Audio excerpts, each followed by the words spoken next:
आज हम दिमाग के एक ऐसे राज को खोलने जा रहे हैं जो शायद आपके सीखने, सिखाने और यहाँ तक कि सोचने के तरीके को हमेशा के लिए बदल दे।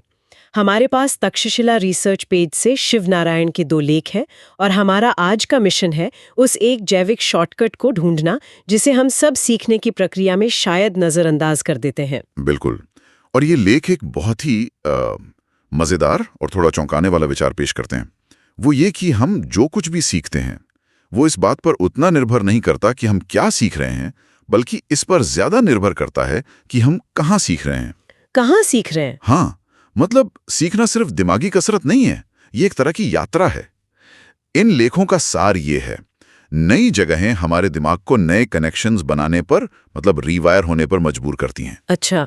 जबकि जानी पहचानी जगहें पुराने कनेक्शन को और मजबूत करती हैं। रिंग और मजबूती, ये सुनने में थोड़े टेक्निकल लगते हैं। क्या हम इसे किसी आसान उदाहरण से समझ सकते हैं? जरूर।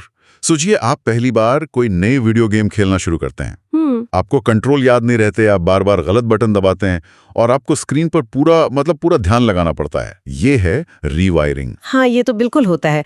शुरू में बहुत झुंझलाहट होती है। वही, आपका दिमाग उस गेम की काल्पनिक दुनिया, उसके नियमों और बटनों के बीच एक नया नक्शा बना रहा है। हर गलती एक नया रास्ता खोजने की कोशिश है। ठीक है। अब सोचिए, 100 घंटे वही गेम खेलने के बाद क्या होता है? आपकी उंगलियां वो अपने आप सही बटनों पर जाती हैं। आप दोस्तों से बात करते हुए भी मुश्किल लेवल पार कर लेते हैं। सही बात है। ये है मजबूती। दिमाग ने जो कच्चा नक्शा बनाया था, अब वो एक पक्का 4 लेन हाईवे बन चुका है। जानकारी और एक्शन बिना किसी रुकावट के रफ्तार से दौड़ रहे हैं। वाह! तो सीखना असल में इन 2 प्रक्रियाओं का खेल है। पहले नई सड़कें बनाना और फिर उन्हें पक्का करना। एकदम सही। और वैज्ञानिक भाषा में इस मजबूती को सिनेप्टिक स्ट्रेंथनिंग कहते हैं। ये सुनने में मुश्किल लग सकता है, पर इसका मतलब सीधा सा है। दिमाग में जानकारी का जो कच्चा रास्ता, जो पगडंडी बनी थी, जितनी बार आप उस पर चलते हैं वो उतनी ही चौड़ी और पक्की होती जाती है। अच्छा। जानकारी अटक अटक कर नहीं, बल्कि तेजी से दौड़ती है। मुझे ये रीवायरिंग और मजबूती का आइडिया तो समझ आ रहा है, लेकिन मेरे दिमाग में एक सवाल घूम रहा है। ये कौन तय करता है कि दिमाग को कब नए कनेक्शंस बनाने और कब पुरानों को पक्का करना है?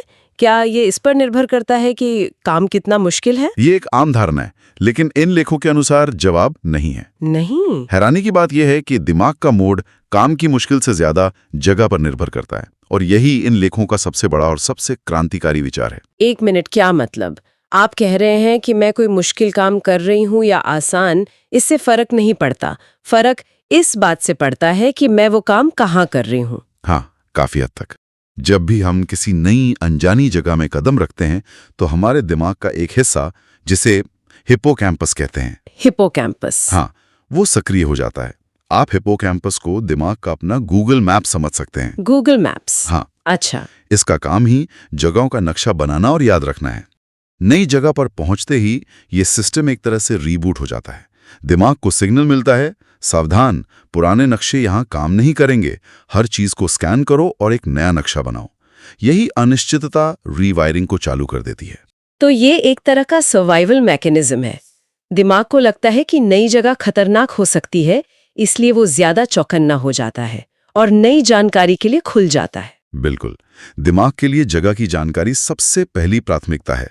इन लेखों में एक बेहतरीन लाइन है, स्मृति सोचने से पहले चलती है। स्मृति सोचने से पहले चलती है? इसका मतलब है कि हमारा दिमाग किसी भी जानकारी को प्रोसेस करने से पहले उसे हमेशा किसी जगह से जोड़ता है।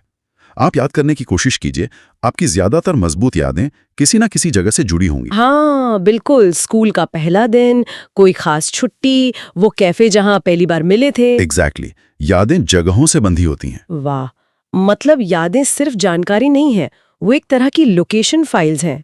ये तो सोचने का पूरा नजरिया ही बदल देता है। तो क्या लेख ये भी बताते हैं कि दिमाग इन लोकेशन फाइल्स को बनाता कैसे है? इसका कोई सिस्टम है? हाँ, और लेख इसी के लिए एक बड़ा दिलचस्प मॉडल देते हैं, SOTIM। SOTIM। हाँ। इसे ऐसे समझिए, हमारा दिमाग एक बहुत ही व्यवस्थित लाइब्रेरियन की तरह है। जब भी कोई अनुभव होता है वो उसे करीने से फाइल करता है। S यानी स्पेस, जगह है जहां किताब रखी है। ठीक है। O यानी ऑब्जेक्ट, वस्तु, वो खुद किताब है। T यानी टाइम, वो तारीख है जब आपने उसे पढ़ा। और ये सब मिलकर एक I यानी इंस्टेंस यानी अनुभव बनाते हैं। दिमाग यादों को ऐसे ही पैकेज करता है और इस पैकेजिंग में सबसे जरूरी टैग जगह का होता है। ये तो बहुत दिलचस्प है। और लेखों में राइडर लर्नोग्राफी का जिक्र है, जो शायद इसी को और अच्छे से समझाता है। हाँ, राइडर लर्नोग्राफी इन विचारों को असल दुनिया में देखने का एक शानदार तरीका है। चलिए बाइक राइडर का उदाहरण लेते हैं। ओके। यहाँ सड़क या पगडंडी स्पेस है और बाइक ऑब्जेक्ट। जब आप पहली बार किसी ऊबड़ खाबड़ कंकड़ वाली पहाड़ी सड़क पर बाइक चलाते हैं, उफ, तो आपका दिमाग संतुलन और समन्वय के लिए जबरदस्त रिवायरिंग करता है। आपको हर पत्थर, हर मोड़ पर ध्यान देना पड़ता है। लेकिन अगर आप उसी पहाड़ी सड़क पर रोज आने जाने लगें, तो कुछ हफ्तों बाद आप शायद फोन पर बात करते हुए भी निकल जाएंगे। बिल्कुल, क्योंकि अब वो दिमागी सर्किट मजबूत हो चुके हैं। अब एक और उदाहरण देखिए, म्यूजिक राइटर का। Music rider. हाँ, यहाँ पियानो का कीबोर्ड या गिटार का फ्रेटबोर्ड एक स्पेस है। जब कोई संगीतकार पहली बार कोई मुश्किल धुन सीखता है, तो उसका दिमाग उस स्पेस में उंगलियों के लिए नए रास्ते बना रहा होता है।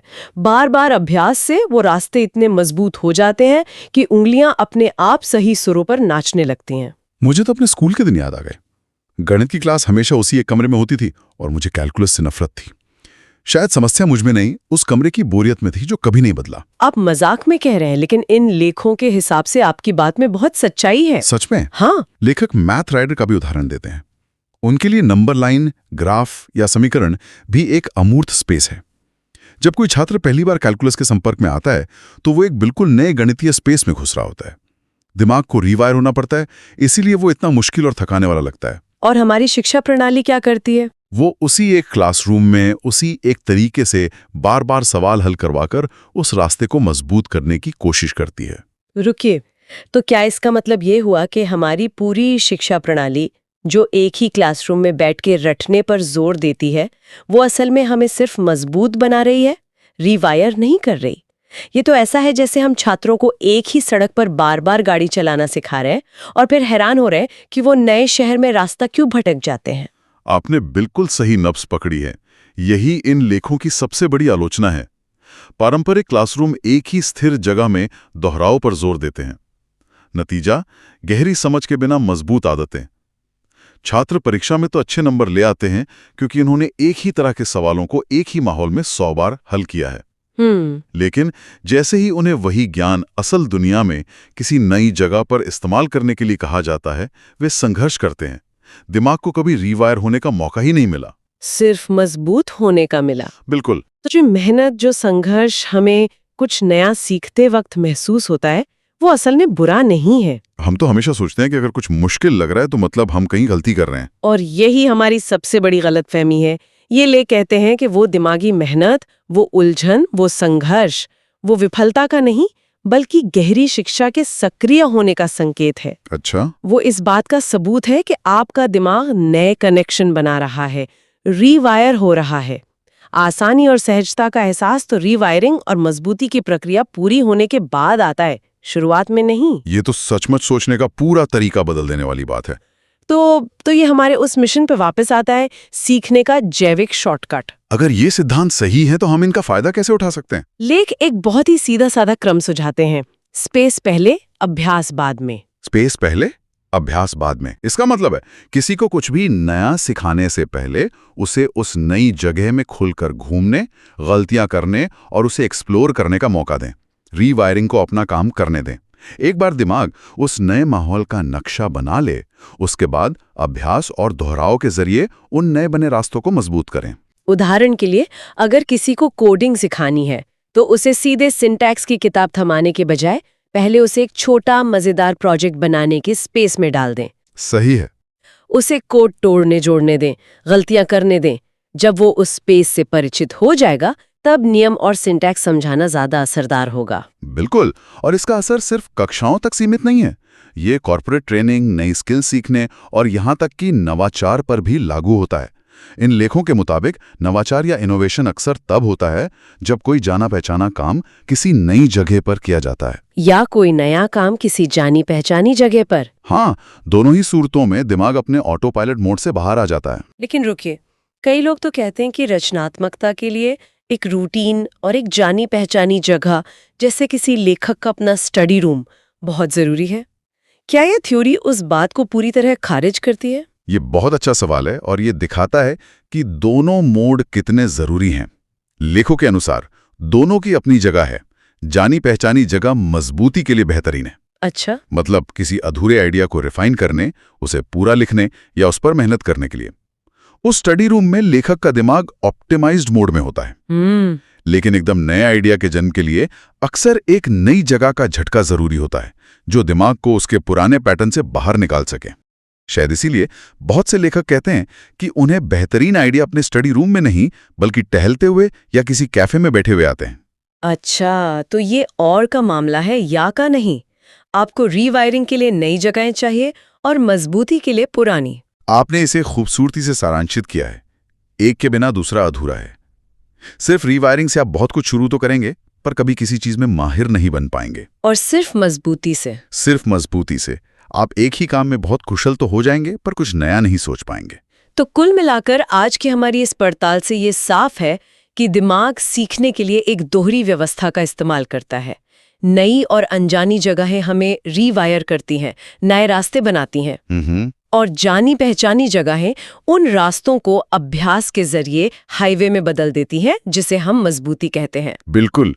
सीखना सिर्फ जानकारी लेना नहीं है, ये असल में दिमाग के अंदर नए नए इलाकों में नेविगेट करने जैसा है। अंत में ये सब इस बात पर आता है कि दिमाग की पहली और सबसे स्वाभाविक भाषा स्पेस यानी जगह है।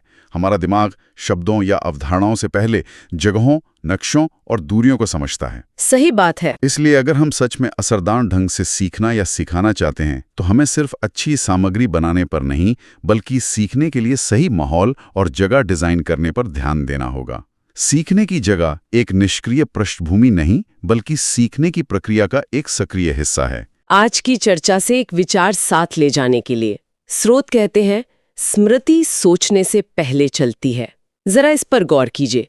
क्या हो अगर किसी जटिल समस्या को सुलझाने की कुंजी ज्यादा सोचना नहीं, बल्कि उस जगह को बदलना है जहां आप सोच रहे हैं। अगली बार जब आप किसी मुश्किल में फंसें, तो ज्यादा दिमाग लड़ाने के बजाय क्या आप अपनी जगह बदल सकते हैं? क्या एक नए पार्क में टहलना, किसी दूसरी लाइब्रेरी की टेबल पर बैठना या बस अपने कमरे का फर्नीचर बदल देना सचमुच समाधान के लिए एक नया न्यूरल रास्ता बना सकता है? इन लेखों के अनुसार इसका जवाब एक शानदार हाँ है।